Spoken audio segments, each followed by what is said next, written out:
Hello and good Monday morning. Yeah, totally. I'm only like 9 minutes late, so that's okay. I turned off all my alarms this weekend, and I knew I'd remember Friday, but I forgot. Last night, I barely remembered to turn on my alarm to wake up, which was a good thing, I think, but I totally spaced turning on my other alarm. So I didn't realize it was 10. I was sitting here working and I was like, man, is it getting close? I mean, I knew it was coming. I was like, is it getting close to 10? And then I looked down, saw that it was 10:10. I was like, what? So anyway, we are live. 10:10. See, it's 10. It's 1:10 around 10, right? That's what we do this on. So 1:10 around 10. We're going, getting things set up.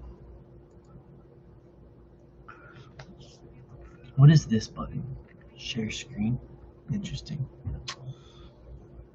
Good morning, Hulk Best. What's this? Play a local video. Trying to see invite guests. Share screen.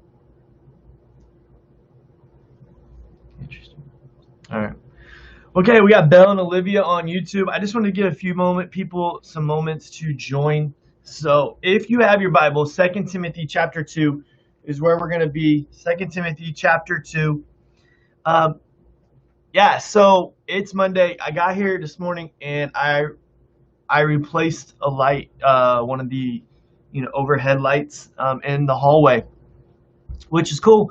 One, because I didn't shock myself, which is normal for me when I'm dealing with electrical. I normally like to do things on dangerously, which is not the right thing, not the right way to do it. So you don't want to do it that way. But that's usually how I do it, and so I didn't this time. I was smart, and I took all the safety precautions that I was supposed to take and got it installed. Went in really quickly, and boom, done. And so it is finished, and yeah, so that's already done. I got one of those. I'm gonna wait on the other three because we're getting the ceiling fixed. So I talked to the ceiling guy and I said, hey, do you want me to do those? And he was like, no, why don't we wait? So I'm waiting. So I'm gonna go clean up my mess here as soon as I get done with this. But anyway, 2 Timothy chapter 2. Here's what I want to read. Starting in verse 2. 2 Timothy 2, verse 2. What you have heard from me in the presence of many witnesses, entrust to faithful men.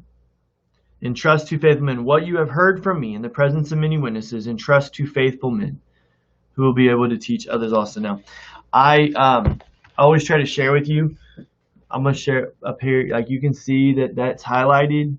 Instagram, you can see that too. But this is a verse that is important to me. Honestly, 1st and 2nd Timothy, some of my favorite passages in Scripture. It is why Timothy is named Timothy. My son named Timothy because of how much I enjoy the relationship between Paul and Timothy. I am in no way calling myself Paul. There's just no possibility. But I loved the idea of Timothy, and I love this concept. Specifically, what we see here in 2 Timothy. What you have heard from me, Paul is saying to Timothy, entrust to faithful men. And I have taken this is just such an important verse to me because I have taken this in my ministry, in my life, for a while now. And it's this idea that what you have heard and learned from me. And first and foremost, it is a challenge to being a leader and to be able to walk up to somebody or to be able to talk to somebody and say, what you have heard from me, what you have seen from me, what you have heard me say, what you have seen me do, what you have heard me teach, these things you take and entrust to other faithful men. Because there's so much here to unpack just in this verse. And so Paul is saying, one, and this is interesting that Paul is doing this, but Paul is calling himself faithful. He's saying, I am faithful. You take what you've heard from me being faithful and entrust to other faithful men or to faithful men. And he's letting them know, like, this is something important. He's telling Timothy, you need to be faithful because you can't entrust this to other faithful people. I've been faithful. I'm teaching you to be faithful. I'm wanting you to be faithful. And then you go teach this to other faithful men. And this concept of this idea of faithful, just being somebody that is willing to continue. You know, we read Paul, and Paul, again, in my opinion, very much calling himself faithful here, telling Timothy to be faithful and telling him to pick out other faithful people. Paul wasn't perfect. Paul self-proclaimed wasn't perfect. So Paul knew that he wasn't. He admittedly said that there were struggles in his life. So we know faithful doesn't mean perfect. What faithful means is continual. It means to constantly try, to never give up, and to constantly be pushing and to strive and to be determined and to all of these words, right? So to be, to persevere, to push through these things. This is what Paul is describing as faithful, and this is what he's saying he was. When you see in other areas where he says, I have run my race. I have finished my course. I have done what I am supposed to do. And so we see this here, and what Paul is telling Timothy is that you need to go take this and do this and give this to other faithful men and trust it. Pass it on. Give it to. Put it in the hands of other faithful men. Paul is passing the torch in these two books, and he's letting Timothy know, look, I'm leaving. Like, my job is going to be done soon, and I'm giving this task to you. And one day I probably will have that conversation with my son, with one day. Hopefully I live to an age where I can have that conversation. I can sit down with him and say, listen, what you have seen from me, what you have learned from me, what you have heard from me, what I have taught you my entire life, what I have shown you my entire life, you go do this to somebody else. You go give this instruction. I have other people that I spend a lot of time with and I love dearly. He watches most of the time, but Jacob, Whitney is one of those guys that I've poured into in my life. We've been connected for a long time in ministry, and as far as I know, I don't know that we'll ever disconnect. That is something that I hope just stays there for forever. And there's others too, and there's people that I've created some really good bonds with, specifically, boys, and just trying to teach them and trying to walk through. I love Jacob's father. I'm not in any way trying to replace Jacob's, but Daryl's a fantastic man, a very godly man. But I've just come alongside him and walked with him. Obviously, there's been some other people that I have been able to do that with.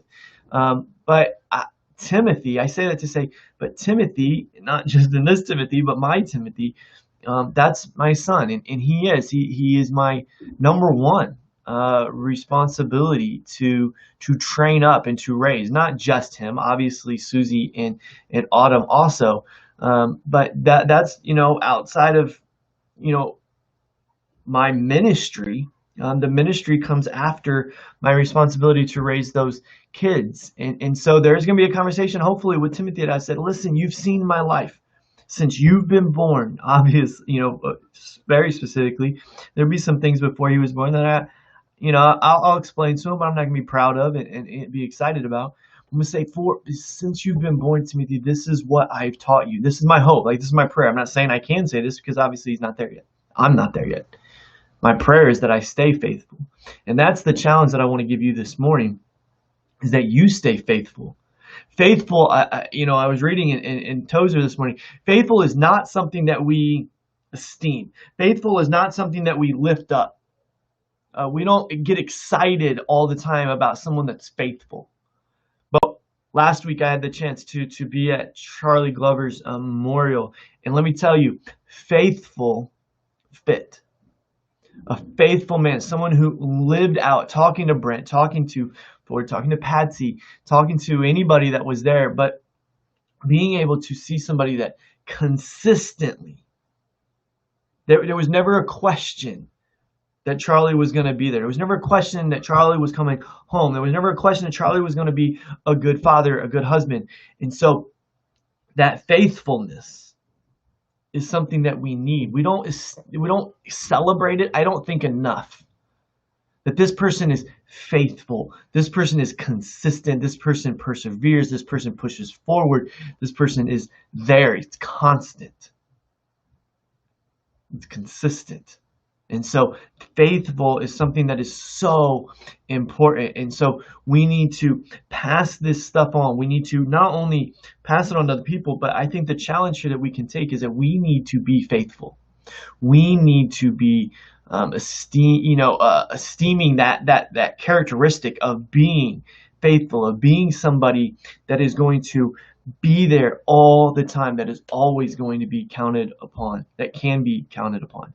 And so if we are that, then we can then learn and then pass that on to other people. And that is what Paul is telling Timothy here in 2 Timothy 2, verse 2. So what you have heard from me, first part of the challenge, right? Two-part challenges. First part of the challenge is what you have heard from me. Paul is saying you need to live out being faithful. You need to be faithful. You need to make sure that this is important to you. You need to make sure that you're working on this. You need to make sure that you're striving for this to be faithful. Secondly, you need to then pass this on to other faithful men. So it's not just about being faithful, but it's about teaching and training the next faithful group. And so my job, right, as a leader is to train that, is to do that, not only with my son, but with others. I mentioned Jacob and Belle and Olivia here and Emma, they're ones, and I think of Mike Lee. I can mention many of them that I know. Reed just joined. Reed's another one. Nelson. These are ones that I would teach, and it's my responsibility. And I enjoy teaching and pushing them to understand what it is to be faithful by showing them first, then teaching them, then saying it, showing them what it's like to be faithful, teaching them to be faithful. So that's our first challenge. We have to do it. And then secondly, teach others. So I love you guys. Sorry I was a little bit late this morning, but 2 Timothy 2, be faithful and teach others to be faithful and train others to be faithful. So that's our challenge this morning. If you guys want to, or if you don't want to, I don't really care. But anyway, tomorrow around 10, we'll be on here again. So love you guys. Bye.